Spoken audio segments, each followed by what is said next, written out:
Okay, everybody say hi really fast. This is speech number 2, informative. Okay, what expectations do you hold regarding the responsibilities of a caseworker in Child Protective Services? Their mission takes a child-first approach, and their goal is to reunite families, so I would assume that your expectations somewhat agree with this mission. In reality, over 90% of the 500,000 children legally kidnapped by the government annually never need to be removed, according to Change.org.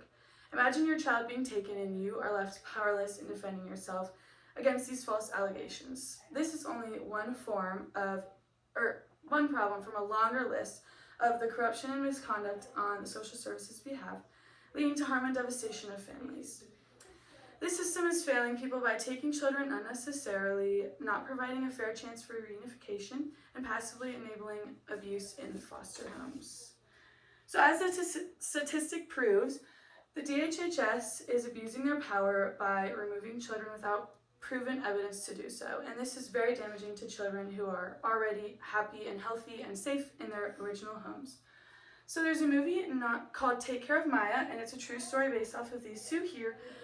And so basically, the mom brings her child into the hospital because she's concerned with something medical going on, and not soon after, a caseworker takes the child away with no probable evidence. They just had one little assumption and kind of ran with it.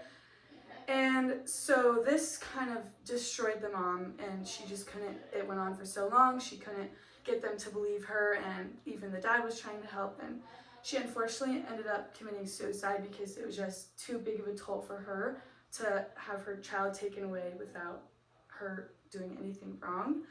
And so this destroyed the family forever, clearly. And they fought for years in court, so you can see how old she is here. That's like a big time that they were trying to get this passed, like trying to win this case.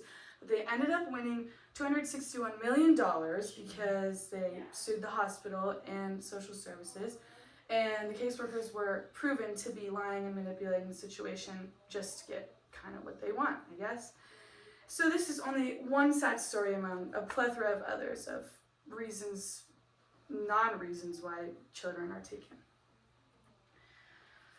So now that you understand the detriment and the degree to which this can hurt families, I want to dive into how DHHS purposely prevents reunification. So once families are started in a case, their children are taken, the parents have a legal right and an obligation to kind of ask for services, and they have a right to receive them once they do ask. And this is aimed to help them improve and work on problems that they're going through. So these are pulled directly from the DHHS website. This is a list of the services that they have a right to obtain. And down here, there's just a little statement telling them that if they aren't receiving services, they should reach out to their attorney. And I think this is very concerning that they have to make a statement like that. If they were very confident in their services, they wouldn't have to make a statement like that. So I actually worked as a visitation specialist for 6 months, and I got to do visits between foster kids and their original parents.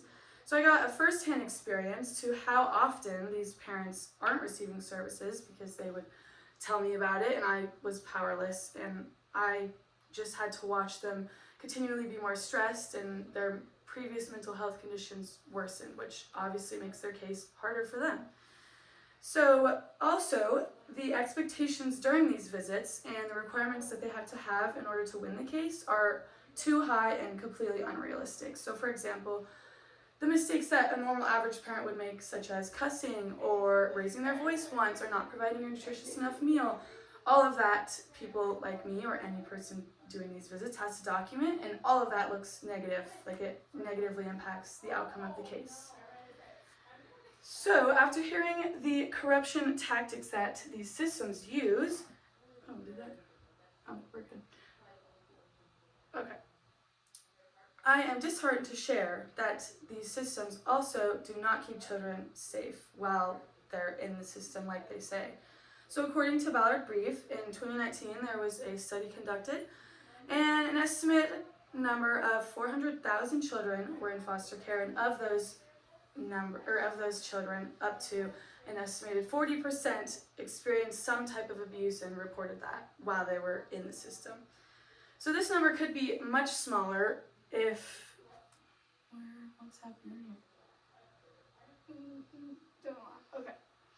This number could be much smaller if all appropriate measures were taken to prevent these abusive cases. So the reason why they're failing to prevent this is because they're not doing routine checks when they go into the foster homes and make sure they're safe.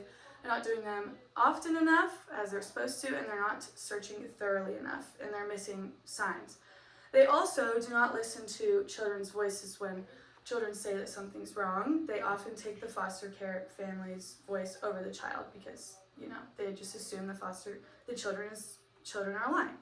So here are this is actually from DHS directly, and if you see here, it's the rate of maltreatment in foster care, and the most important thing here is that their target for the rate of maltreatment is 7 or lower, which is very concerning because I would assume it would be 0, right? They don't want to enact harm.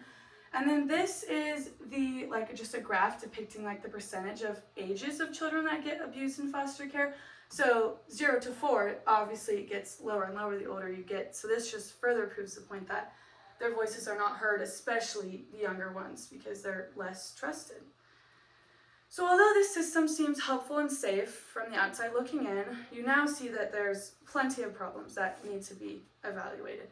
So in conclusion, Child Protective Services are causing further harm to children and families by taking children without cause, setting parents up to fail the reunification process, and being responsible for allowing abuse to happen in the system. Because of these reasons, a system that's supposed to keep children safe and aim to reunify these families is failing them to a point of trauma and devastation. So for the necessity of protecting children across our country and exploiting these terrifying realities, I encourage you to educate others on these not spoken about topics and to be aware of the resources that you have in case you or someone that you know is ever faced with this tragedy, because whether you have children or you will in the future, you are at risk of having to face this. And these corruption tactics must be challenged and brought to the light if anything is going to change.